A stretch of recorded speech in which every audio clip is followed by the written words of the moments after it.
নতুন বাসায় আসার পরে দেখেন প্রচুর পরিমাণের বৃষ্টি। তো বৃষ্টিতে আমার আবার একটু পিঠা খাইতে অনেক পছন্দ বা ভালো লাগে। তাই ভাবলাম যে আমার প্রিয় ভাই বোনগুলোর সাথে পিঠার একটা রেসিপি শেয়ার করে নিই। সন্ধ্যার দিকে প্রচুর পরিমাণের বৃষ্টি পড়তেছিল, তার ভিতরেই দেখেন আমি একটি পিঠার রেসিপি নিয়ে আপনাদের মাঝে চলে আসলাম। আসসালামু আলাইকুম, ওয়েলকাম টু মাই চ্যানেল। কেমন আছেন আপনারা? আশা করি সকলেই ভালো আছেন। তো দেখেন এখানে আমি বড়া পিঠা বানিয়েছি, আর একটি বানিয়েছি আমরা এটাকে চটা পিঠা বলি। তো এটাও কলা পাতা দিয়ে বানিয়েছি। তো বাইরে প্রচুর পরিমাণের বৃষ্টি পড়তেছিল, তো ভাবলাম একটু পিঠে খেয়ে নিলে ভালো হবে। দেখতেই পাচ্ছেন কত সুন্দরভাবে পিঠাগুলো হয়েছে। তো প্রথম আমি বড়া পিঠার জন্য দেখেন কি কি নিয়ে নিলাম। এখানে আমি 2 পিস পাউরুটি নিয়েছি, কারণ এই পাউরুটিগুলো দেখা যায় কি খাওয়া হয় না, উপরের যে চামড়াটা থাকে সেটার জন্য। আর এখানে আমার ডিপে চাল বাটা ছিল, আগেই আমি চাল বেটে রেখেছিলাম কয়েকদিন আগে।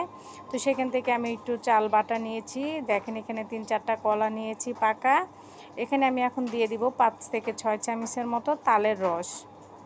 তালের রসটা আমার আগে থেকে আউটানো ছিল, ফ্রিজে ছিল, ফ্রিজ থেকে বের করে নিলাম। দিয়ে দিলাম নারকেল কুচি করা, আর দিয়ে দিলাম পলা নারকেল। দেখতে পাচ্ছেন আমি এখানে 2 ধরনের নারকেল দিয়ে দিলাম। আর এখানে দিয়ে দিলাম আমি মিষ্টি কুমড়োর বিচি, দিয়ে দিলাম তিল, এখানে দিয়ে দিব আমি 3 চামচের মতো দিয়ে দিলাম এখানে আমি ময়দা, দিয়ে দিলাম পরিমাণ মতো চিনি, দিয়ে দিলাম পরিমাণ মতো লবণ, আর দিয়েছি কিন্তু পরিমাণ মতো আমি এখানে একটু বেকিং পাউডার দিয়েছি।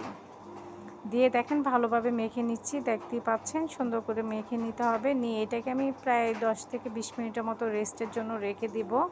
দেখেন এটাকে কিন্তু ভালোভাবে মেখে নিতে হবে। আপনারা অনেকেই কিন্তু বড়া পিঠা খেয়েছেন বা অনেকভাবেই বানান, কিন্তু একবার আমার মতো বানিয়ে যদি খান এই স্বাদ কিন্তু বলতে পারবেন না, একদম আমি শিওর দিয়ে বলতে পারি। তার ভিতরে দেখেন বাইরে প্রচুর পরিমাণের বৃষ্টি পড়ছে। আমি আমার যে জানালার পাশেই প্রচুর পরিমাণের কলা গাছ আছে, সেখান থেকে আমি 2টা কলা গাছের পাতা কেটে নিলাম। আর এখানে একটু নিয়ে নিলাম চাইলের গুঁড়ো, আর চাইল বাটা, আর 2টা কলা দিয়ে দিলাম, তিল দিয়ে দিলাম, নারকেল দিয়ে দিলাম। এখানে আমি দিয়ে দিব 3 চামচ তালের রস, পরিমাণ মতো চিনি, চিমটিকানির লবণ দিয়ে মেখে নিব ভালোভাবে। আমার কাছে কিন্তু যে কলা পাতার উপরে যে চটা পিঠাটা বানানো হয় এটা কিন্তু আমার খেতে খুবই ভালো লাগে। এটাকে অনেকে চাপটি পিঠা বলে, চটা পিঠা বলে, জানি না কে কী নামে চিনেন। যে পিঠাই হোক, দেখেন পিঠাটা এইভাবে কলা পাতার উপরে দিয়ে, উপরে আরেকটা কলা পাতা দিয়ে আমি তাওয়াতে দিয়ে দিলাম, দেখতে পাচ্ছেন। তারপরে এটা আমি একটি ঢাকনা দিয়ে ঢেকে দিব, কারণ এই পিঠাটা কিন্তু কলা পাতার জন্যই আমার কাছে মনে হয় যে বেশি ভালো লাগে। খুব সুন্দর একটি ঘ্রাণ আসে, যে মানে এই ঘ্রাণটা আমার কাছে এত প্রিয়, মানে আমি আপনাদেরকে কি বলবো। এমনিতে আমি খেতে পারি দুজি, শুধু এমনি কিন্তু কিছু না দিয়েও কলা পাতার উপরে দিয়ে আটাটা আমি পিঠাটা বেজে নিই, তাহলেও আমি খেতে পারি, আমার খুবই ভালো লাগে।